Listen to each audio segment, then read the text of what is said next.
Welcome to Pentecostal Preaching Channel. Please subscribe to the channel if you enjoy what you see. Hit the bell to be notified when something new is uploaded. Have a great day. To open blind eyes. Nor will he sell the power to clean the lepers. Nor will he sell the power to raise the dead. And you definitely know now that if you're ever going to get what you want, you better get it today. He had a knowledge, and his aim was for power.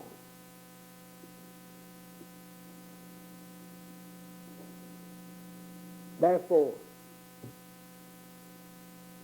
his deepest thoughts, what are they?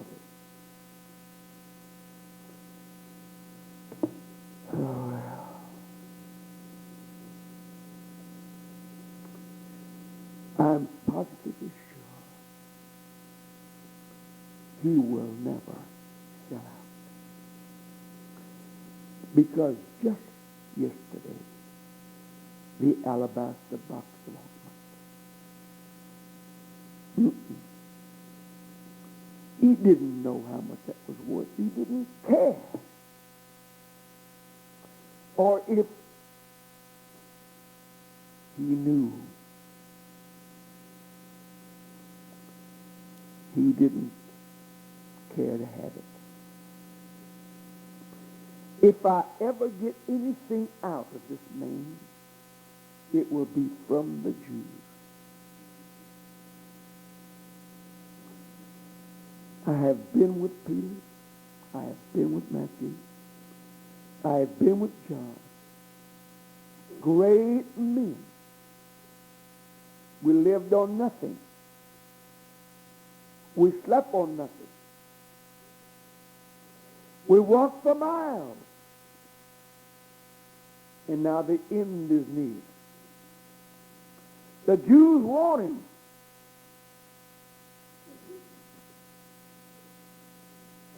What is there to stop me from letting him have him? And so he went and said to the Jews, I know where I can get him for, because I know where he plays. I wish that the devil knew that much about me. Perhaps he does. But the most sacred place that Jesus had in this world was the Garden of Prayer. And that was where Judas planned to deliver him.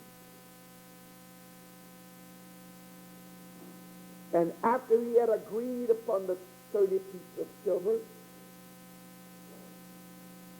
he went on with Jesus to the supper. It was at the supper that Jesus unfolded it. There's one sitting here that's not with me. He's going to sell me. And everybody there looked like Elijah. Who could it be? We're all together. We all know everything. Man, am I going to do it? And apostles looked at apostles. Are you the one? Or are you the one? Or am I the one? I'm going to be betrayed tonight. And one of you going to do it.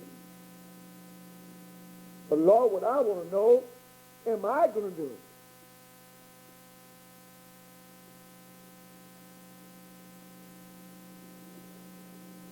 In the mind and heart, gradually, I had to come to the conclusion of every man sitting there that if they didn't die with him, they would die because of him. And this Judas did not want. I would wonder in my mind to every one of us today. Perhaps you're not a Judas, but maybe if Jesus was to ever invest in you a sacred gift to you, would you sell it? How much would you sell the resurrection of a dead child? How much would you want for you to be a star on some platform? How much would you get for it?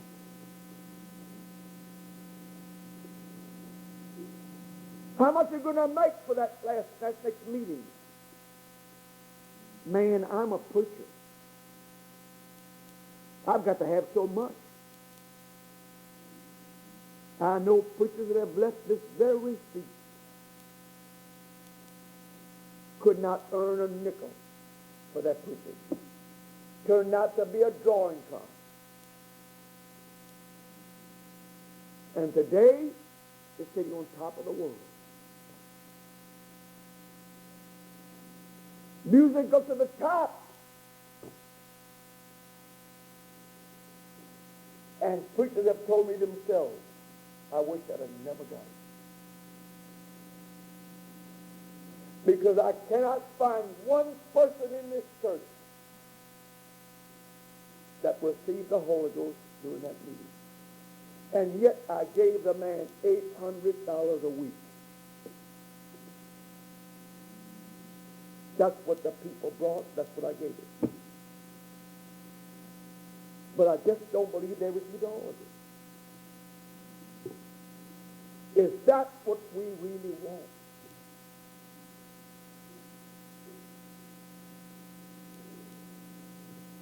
Money is one of the most powerful, if not the most powerful thing next to the power of God. It has made liars out of men. It has made hypocrites out of preachers. It has withheld the truth preached from the Bible. It has made men animals. It has caused disasters. It has caused men to divert themselves from preaching, from making it. It has polluted the pocket. It has dirtied the mouth. It has filthified the heart. It has betrayed God. It is God's enemy. It is not God's friend. 30 miserable pieces of silver for the mighty streets of gold. 30 pieces of silver would buy the first resurrection.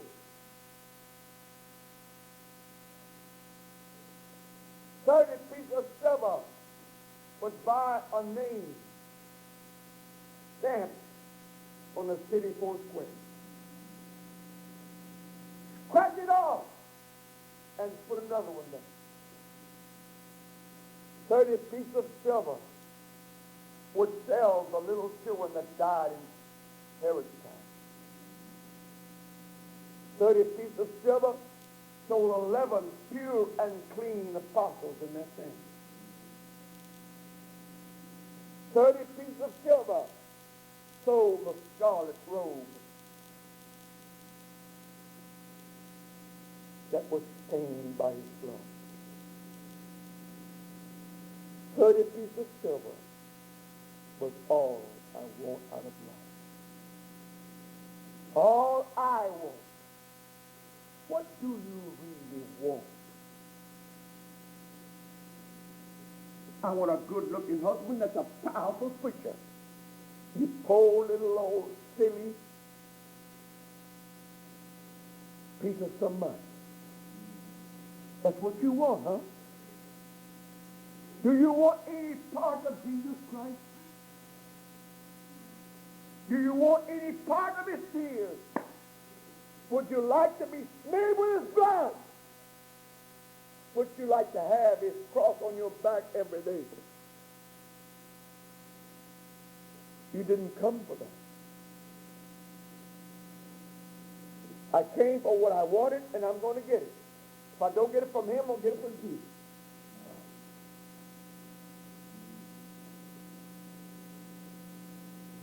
And in the 50th verse, when he had to make his contract good, he came to the garden. And of course he kissed Jesus. Betrayed him with a kiss. You know, you can't tell much of a traitor is a very deceptive. Benedict Arnold was called the Hannibal of the Americas. He was the most brilliant general that Washington had. He fought the Battle of Saratoga and Ticonderoga, and he got shot in the leg and crippled. He was given charge over Philadelphia, and it was there where he began to make contact with the other side. He began to lose faith in those frozen troops on Valley Forge. He was afraid the cause was all gone. And when he saw that Lafayette was slow in coming,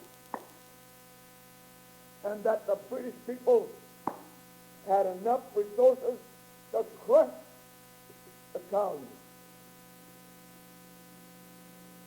he tried to cash in.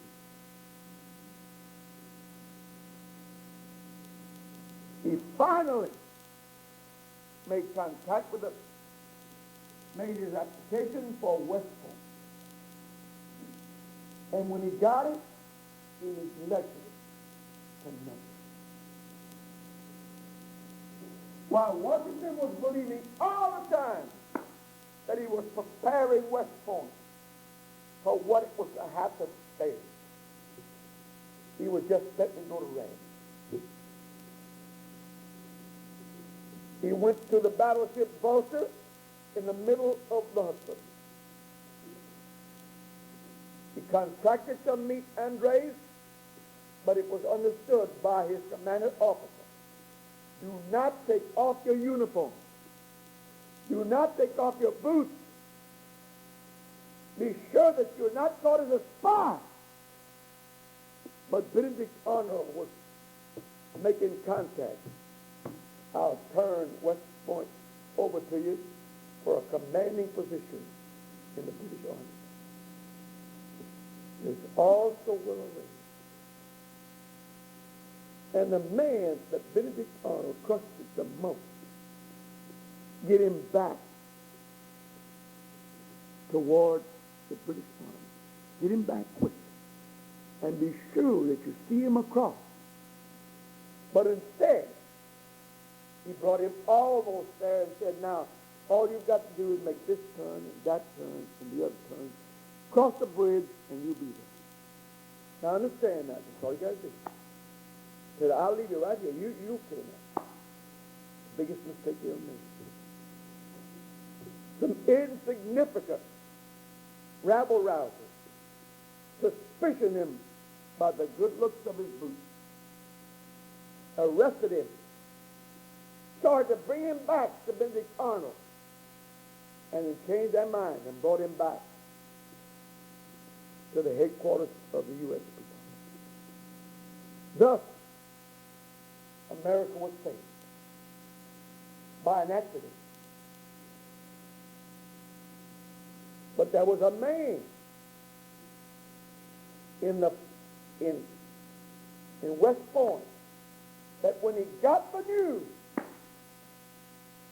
he pulled his 2 guns out, forced his men to oar him to the Vulture. Then he got in, saved his hide. Lost the stream. Judas saw it was no use. What is 30 pieces of silver in my pocket when my heart no longer sees his hand? I didn't know what I was selling. 30 pieces of miserable, bloody, filthy money.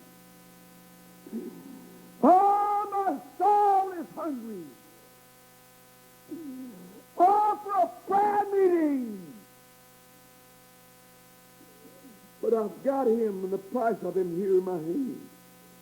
What am I going to do with this money? Buy a book? Buy some clothes? What good is it? I'm going to get rid of this stuff. And he went to the high priest and he told him, take the money back. That money don't mean a thing to us. We got what we wanted. Go on, you got what you wanted. But he threw it down. And after he threw it down, his thoughts went deeper than he ever thought they would ever go. I told him, I told him, I told him. I told the purest man that I ever knew. He never lied to me. I told his sacred, precious forgiveness. I told him who would clean me from my sins. I sold my redemption. I sold my place with the 12. I sold it, I sold it, I sold it. And he didn't want to live the next day. So he hung himself and fell down in his foul the end of a traitor. Jesus died. Of course he did. Jesus didn't have any money. Of course he didn't. Didn't want any. Jesus didn't succeed in the sense of Judas, but he didn't care to. All I want is to die. To die, no, I must. But to be betrayed in my place of prayer is the most humiliating thing I've ever had. Friend, friend, wherefore are you come? What did you do in here? You was at the supper with us last night, and here you are back tonight. What for? What do you come for? May I ask you the question, friend? May this go deep inside of every one of you. What are you doing here? What are you doing here? This is sacred and holy prayer ground. What are you here for? This is where the beginning of the end will come. This is where Jerusalem has been prayed over. This is where the blood and sweat came down like drops of blood. Does a man like you belong here? Did you come to pray, or did you come to betray? My friend, wherefore art thou come? What are you doing here? And when we sing, is it a joke or is it real? Could you go to Brother Hayward's basement and see him spend the day and the night, next day and next night, and listen to him? Was he begging for a crowd, or was he building himself a name? Was he wanting glory or honor or praise or money or fame? But when he came to his congregation, he said, Glad to see my wife. Glad to see you. I come to you this day from the basement of the church with a sermon. But before I bring you the sermon, I have a song that's never been sung before. I see a crimson stream of blood. It flows from Calvary. Its waves which sweep the throne of God are sweeping over me. Where would you go to extract from a mind or a brain such words that trembles the heart and shakes the soul on Calvary's hill of sorrow, where sin's demands were paid? Waves of hope for tomorrow cross our pathway. God, give us men. We need men and men of God that can stay in that basement, be hungry and tired, sleepy and worn, but squeeze out of them such words as, when I survey the wondrous cross on which the Prince of Glory died, my richest gains I count my flaws and pour contempt on all my pride. Where are those men? Did you come with a sermon or a song? Did you come with a prayer or a hand with dirty fingers, filthy money? You've already collected from me. What did you come back for?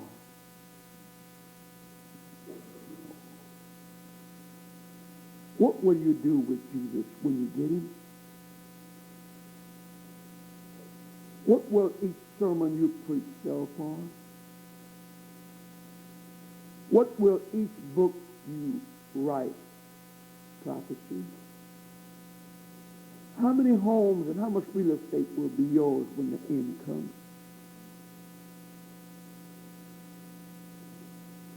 How many suits of clothes do you demand? How many pair of shoes does a little lady have to have? How much do you have to pay for that suit the gentleman mentioned? A dress and an outfit so we can be a star to show his once. The mutilated body of a crucified and stripped Christ with crowns and spit and blood and wounds and nothing to give but the heart and the soul.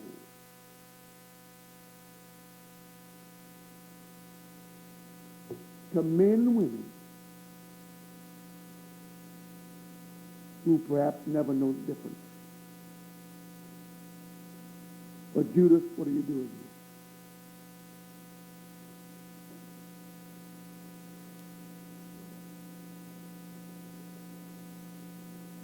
Forget Benedict Arnold. Forget Julius and Ethel Rosenberg. Forget all about Klaus Bucket. But here is the great performer, the most ungodly, pitiful, wretched, empty-hearted betrayer of them all. Would you like to have a revival today and a dance tomorrow?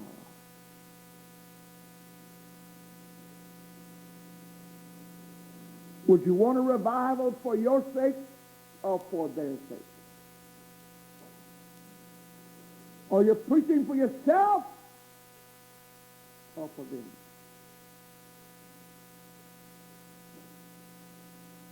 The great difference between whether God ever invests in any man, any power to really do or not to do, rests upon the confidence he places upon that man. Will you keep my secret?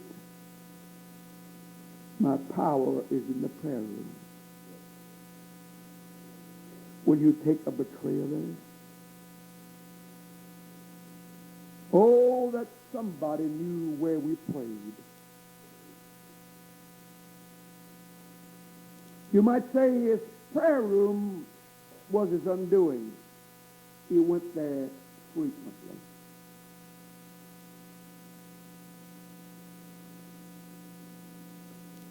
Insomuch that Judas knew he would be there. There's no mistake, he'll be there. I'll get him to you. But on the other hand, though we may belittle Judas, and Jesus said sorrowful words about him and said it would have been best if he had never been born. Let us remember that 11 men stood back there, searching their hearts, and wouldn't sell for money, silver, nor gold, knowing full well that neck would be severed or that body would be drugged, or that someday it would be boiled in oil, or somehow or other be crucified. Not the same. I wouldn't forsake him for anything in the world. No, he doesn't have anything. He told us that to begin with. That if we want to go after him, we have to deny ourselves and take up our cross and follow him. And if that's not fair, I don't know what fair is. And self-denial is my portion. I'm with him all the way. And when he's dying alone, I'll still say I'll follow him all the way. You can't buy me with 30 pieces, 60 pieces, or 1,000 pieces. There are men that will not bow nor bend. There are people that will never change. They are for God once and for all. I know some little ladies today. They're old as I am. In a sense. But they have never wavered from their sacred truth. They're pure in their mind, true in their heart. They've had their chances. They could have made it a big killing. But if you want to make a killing out of Jesus, call your little children Judas. Name your little boy Judas Jr.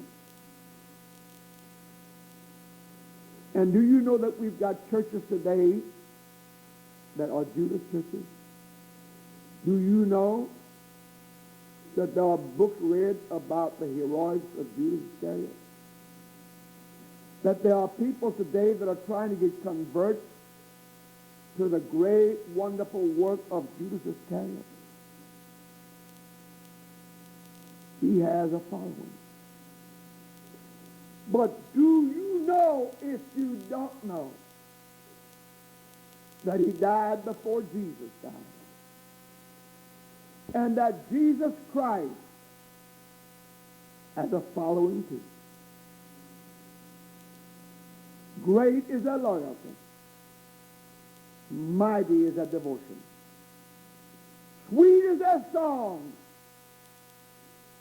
Precious are their words. Mighty is their preaching. Great is their devotion. Dedication is their theme. To live with him and to die with him is the best of all living and the greatest of all devotion. Would you sell him today? God bless you.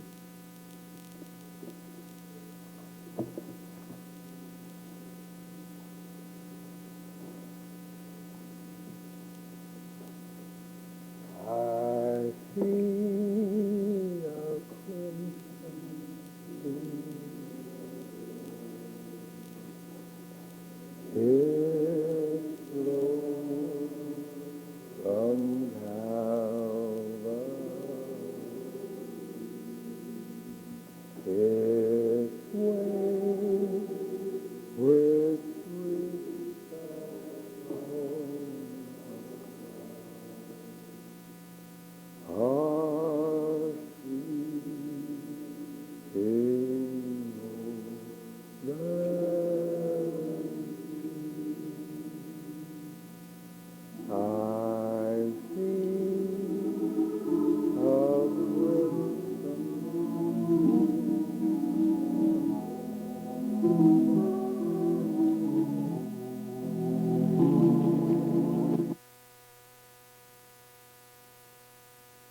did you hear?